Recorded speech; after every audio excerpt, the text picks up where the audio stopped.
lanjut lagi soal berikutnya. Oke.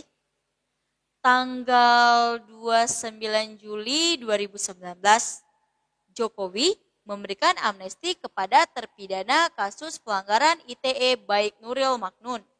Pemberian amnesti ini, Presiden Jokowi memperhatikan pertimbangan dari, jadi ini sebenarnya kalau di dalam Undang-Undang Dasar 45, dia ada di dalam pasal 14.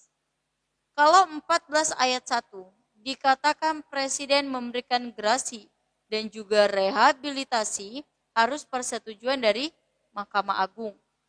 Sementara ayat 2, Presiden memberikan amnesti dan juga abolisi harus persetujuan dari DPR.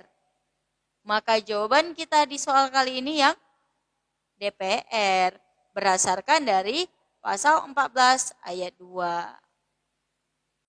Oke, soal berikutnya.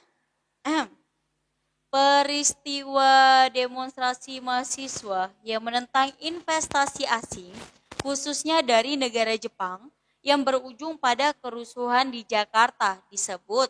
Oke, jadi ini sebenarnya dari A sampai E ini pilihannya, ini semua adalah peristiwa. Coba ya, aku ceritain sedikit. Kuda Tuli, ini adalah peristiwa 22 Juli tahun 96.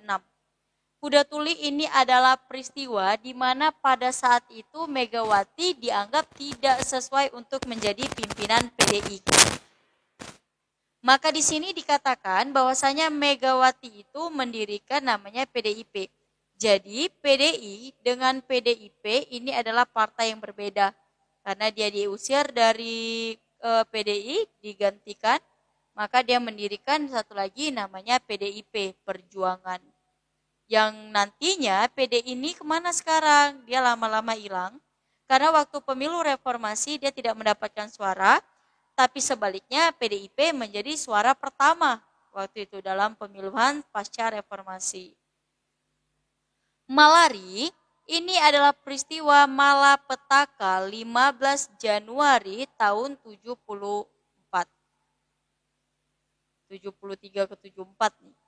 Jadi kalau kita bilang yang namanya malari, ini adalah kasus di mana masyarakat mahasiswa itu demo karena mereka menolaknya investasi dari negara asing, adanya dominasi ekonomi khususnya dari Jepang.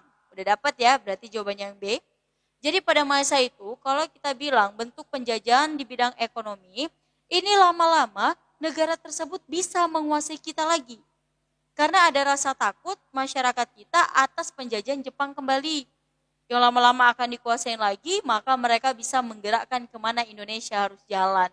Jadi dulu ini terjadi kerusuhan di lapangan udara, inilah yang dikenal sebagai malari, malapetaka 15 Januari. Tanjung Priok, ini adalah kasus pelanggaran HAM ya, tentang masalah Mbak Priok, pelanggaran HAM. Dwi Kora, Dwi Komando Rakyat, ini adalah Dwi Komando yang dibentuk oleh Soekarno dalam masalah Ganyang Malaysia. Tritura adalah aksi 3 tuntutan rakyat yang terjadi di tanggal 12 Februari tahun 66, tuntutan rakyat ini. Oke, maka jawaban di soal kali ini adalah malari. Soal berikutnya, Sumpah Pemuda tidak dapat lepas dari organisasi kepemudaan yang bernama Perhimpunan Pelajar-Pelajar Indonesia, PPPI, yang didirikan tahun 26. Para pemuda menyadari bahwa perjuangan kemerdekaan tidak akan berhasil tanpa apa? Jadi di sini kata kuncinya ini, tidak akan berhasil tadi ya, perjuangan tidak akan berhasil. Sumpah Pemuda tidak lepas dari organisasi kepemudaan. Oke, ini nanti kadang mengecoh nih. Kalau A, semangat pemuda Indonesia, bagus.